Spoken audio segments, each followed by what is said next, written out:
Hey guys, Youngblood with you for another episode of The Inbox where I'm answering your questions. And the first question today is from Raziel. It says, thank you for the videos. I really enjoy watching them. You are quite welcome. What do you think about the bounty hunter mechanics? For example, you have an Avenger, Stalker, or a Cutlass Blue and you catch somebody up in your prison cells. Will he be dead immediately and then respawn while you carry an NPC? Or will there be something like a time limit to bring this person into the next system? So, we don't know.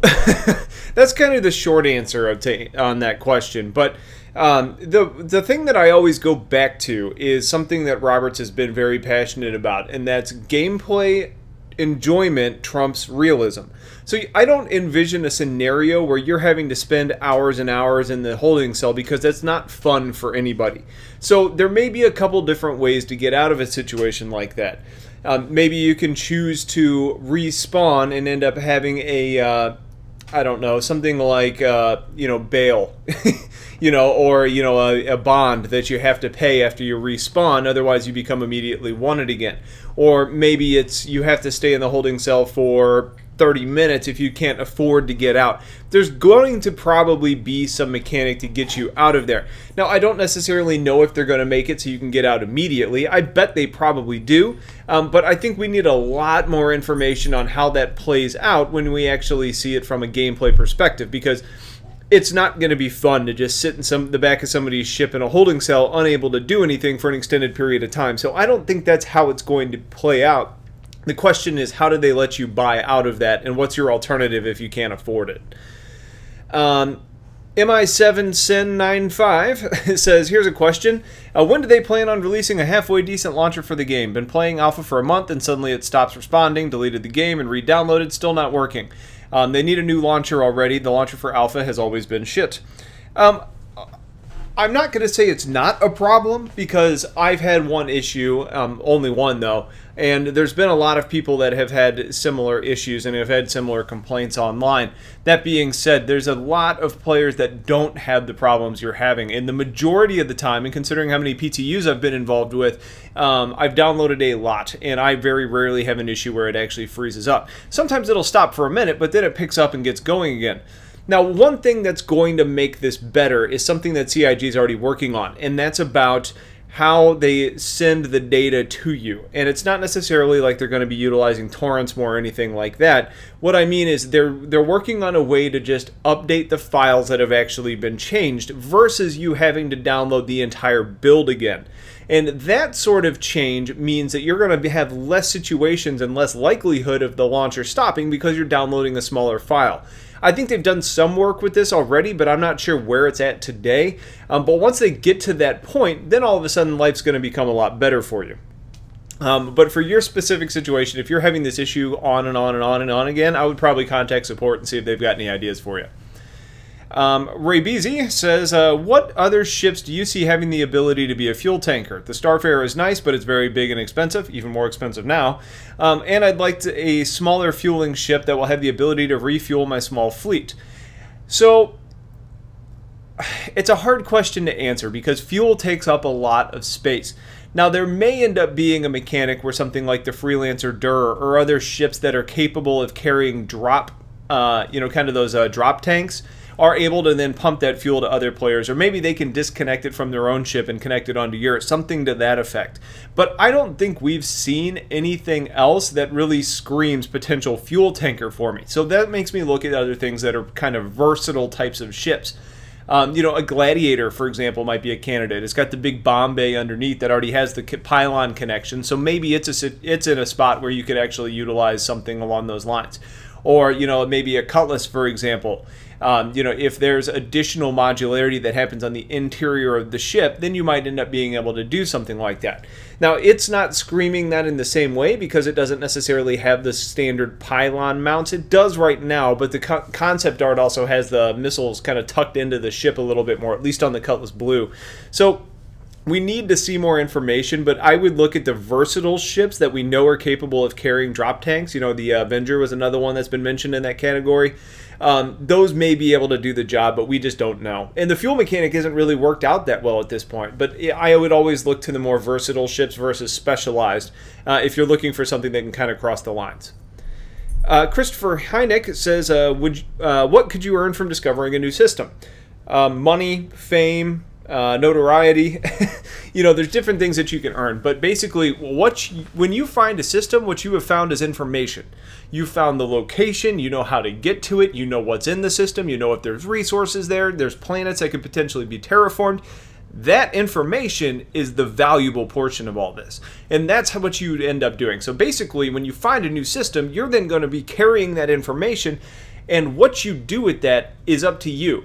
Now, you could either just save that information for yourself and have this very private haven that you could end up kind of using in your own way. Maybe if you're in an organization that's heavy in mining and you found a system that has a ton of resources in it, you end up strip mining it before you share the information. Or what you do is you take that information and then you just sell it and say, here's a system, here's the information. And places like the cartography centers, places like organizations, if you've got information in there that they want, how you sell that information is how you make the money. So you're either using the information immediately to benefit yourself, or you're selling the information to collect credits. Gamer Max says, what editing software do you use? Your opening animation for all your videos, what did you create that on? Was it a simple effect on After Effects, or something much more complex done in 3D animation software? I'm not a graphic designer. I never claimed to be. I can scrape together some channel design stuff. I can make thumbnails and all that kind of stuff. But my opening animation is actually just a template that I purchased. And there's actually a couple other fairly big YouTubers that I've heard about that use a very similar intro to mine, at least probably use the same template. But I took that information, used it on a copy of After Effects that I have from work, and was able to just plug in the pieces that I needed into that template. So most of my editing is done in Sony Movie Studio 13, Sony Vegas Movie Studio 13. Again, I don't need a ton of the super advanced effects, but this thing already has more than I really know how to or care to know how to use. So Vegas is my go-to. For images, I typically use either GIMP or Paint.net, and for the intro, when I have a template and I need to make adjustments to it, I'm utilizing After Effects. Roasted Salmon says, question, will there be human-sized mech in-game, not robots, but something like an auto-loader or combat-style mech to assist in defense or assault? Mainly wondering for modeling reasons. Thanks. Yes, we do know that there's going to be human-sized mechs coming. A good example would be the Titan armor, and there's actually going to be a competition on designing Titan armor, kind of like we saw with the next great starship. So yeah, there is going to be stuff like that coming. As far as like loading goes, I bet there's something like that.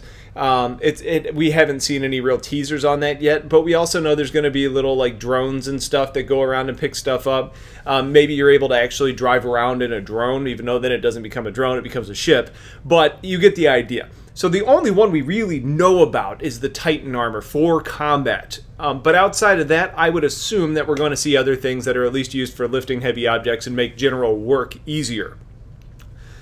Marcus Perry says, question, so what is one feature, gameplay mechanic, thing in Star Citizen that you absolutely don't like? This is a really hard question for me because when I look at the game and where it's at today, it's all in development. So when we're playing in combat, it's a part of the overall development of what it's going to be like in the persistent universe. We don't have cargo today. We don't have fuel today. We don't have exploration today. We don't have bounty hunting today. There's so much that we don't have right now that makes it really hard to answer this question. So I'm going to kind of bookmark this one, and when we get more, I'll answer it in a little bit more detail.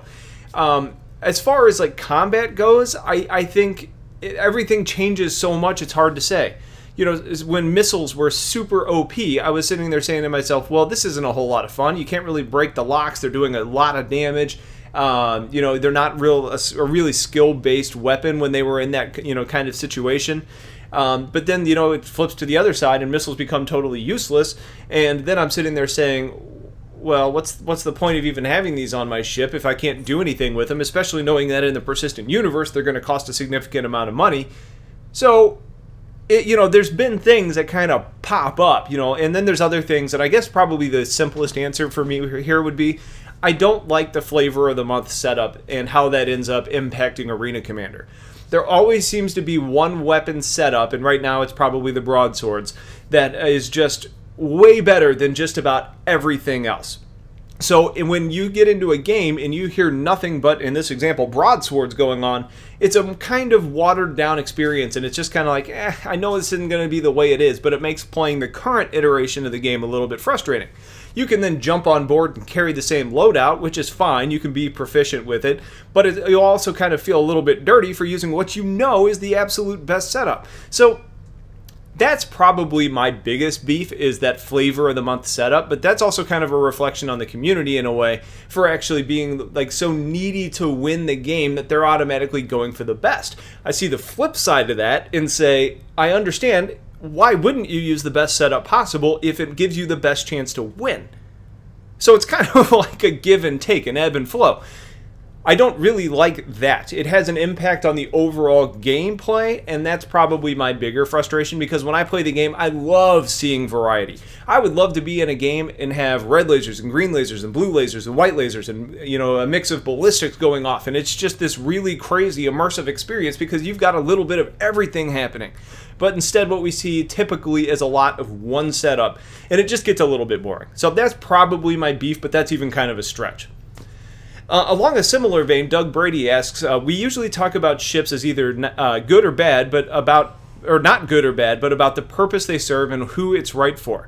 I was wondering if there's any ships that you simply don't like, whether it's because you think it's overpriced, you don't like the aesthetics, or you simply don't think it'll fit its role well, and then on the flip side, ships that you really love in particular. Okay. Ships I don't like would probably be, right now, and again, this always changes, I don't care for the 300 series where it's at today, and it's due for a major rework. And you can take the 350 out of the equation here because it's kind of its own animal. The 300 series in general is not, it doesn't carry, you know, the weaponry feels fine, but it's also not super durable. It's not really all that fast or agile right now. When you talk about the purpose of the ship in game, you know, I don't like that it doesn't carry a lot of cargo, but it's also not a great combat fighter. It's got a certain level of versatility, but when you look at how much it can carry inside, there's not much. It's also sold as a luxury ship, but there's not really anything luxury about it. You get a fold-out cot inside and then this empty, totally useless space in the back. So for me, the 300 series is probably the one that I look at and say, boy, I'm really looking forward to what they can do with this ship, because where it's at today, I don't think it's in a great spot. There's also some other ships that I think that are just overpriced. You know, like the Glaive, the Scythe, the Blade, all three of the Vanduul ships are pretty expensive for what you get in return. They're also probably not playing as they should, so that's kind of problematic for really assigning value to it. But I think it's worth noting. And then, yeah, I mean, that's probably about it. Those are the ones that kind of jump to mind. You know, the Cutlass is a hard one to say. I love the idea of the Cutlass, but until we actually get a redesign and see what it's going to end up being and how it plays after that, it's hard to say that it's really, you know, great or terrible. As far as ones that I really love in particular, I really, obviously, and I'm sure this is the one that everybody's waiting for, is Avenger. I think the Avenger is a really well-rounded ship. I think it performs well. It's got a great nose gun on it. And now that you have the modularity in the back of the ship, it makes for a really versatile experience.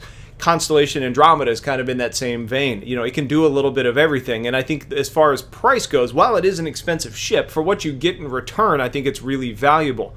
I really like the Redeemer. Even though we can't fly it, I like the idea of it. I think it's going to be fun to have just a total gunboat in the game.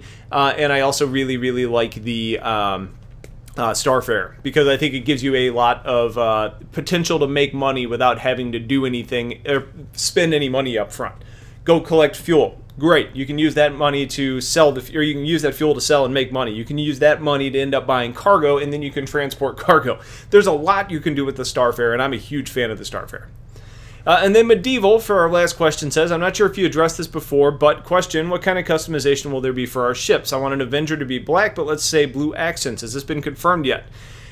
There is going to be ship customization, and I did a video a while ago called Paints and Skins, I believe, regarding what we may end up seeing. from what we've heard from CIG to this point, it sounds like it's going to be fairly watered down. I think it's going to be, you get some very basic customization. So if you just want black ship, you can probably get a black ship, and then you probably get 1 or 2 layers of accents that you can end up putting on there. They may be like in the form of skins though. So, you know, you want a black base but blue racing stripes or something like that. You could probably do that.